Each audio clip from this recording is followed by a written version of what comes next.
question will be Senator Gorton. Mr. Fitzgerald, I think we on the Commission and all Americans owe you a great debt of gratitude for your ability to deal within the law and the Constitution, with terrorists after they have been captured and charged with all of the due process of the law.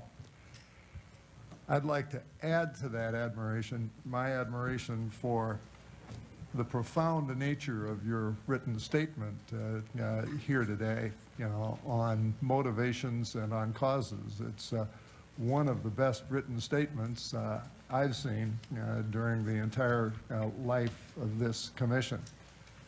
But very close to the beginning of that statement, you make the following observation.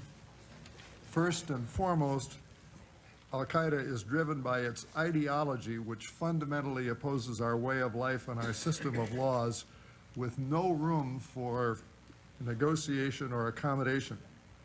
The belief in martyrdom, a glorious death, and violent jihad that qualifies one for paradise pervades Al-Qaeda members' thinking. And in the very next sentence, you manage to connect that directly or indirectly with a 14th century Islam scholar. My question to you is in your view, that ideology fundamentally religiously driven, however perverted those religious ideas may be? I would agree with that. It's driven by religion, but a warped version of Islam. There are a billion Muslims in the world who don't buy into that. Exactly.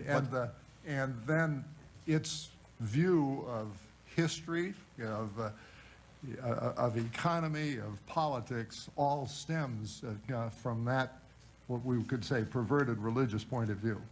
Yes, when we first talked to the fellow Junior or Al-Fadl, who was the Al-Qaeda defector, when he first sat down and talked to us, he at one point said, you really don't have horns in your heads.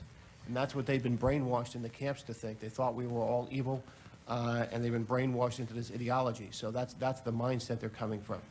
And that particular ideology, when you deal with people with no room for negotiation or accommodation, is peculiarly difficult for Westerners from a completely different culture. And is it your view that in many respects, when we get to those basic causes, it's only going to be met, by other Muslims who profoundly disagree with it and feel that it is damaging to them and to their balance of their culture?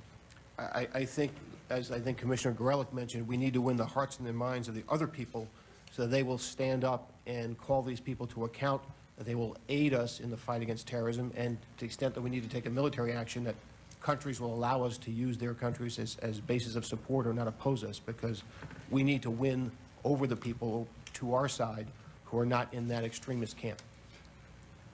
Mr. Pistole, do you and the FBI agree with those general statements that Mr. Fitzgerald has set out? Yes, Senator. We view this as a generational issue that is worldwide, that is something that's not a short-term fix, and it may be tantamount to a 100-year war. This is something that goes on until these hearts and minds, as have been mentioned, can be changed, so we don't have young men and women who are brought up to learn to hate Americans, Jews, anybody who is not conforming to their ideology. Mr. Davis and Dr. K.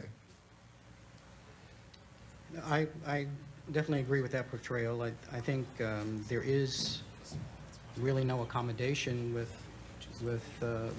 what bin Laden represents.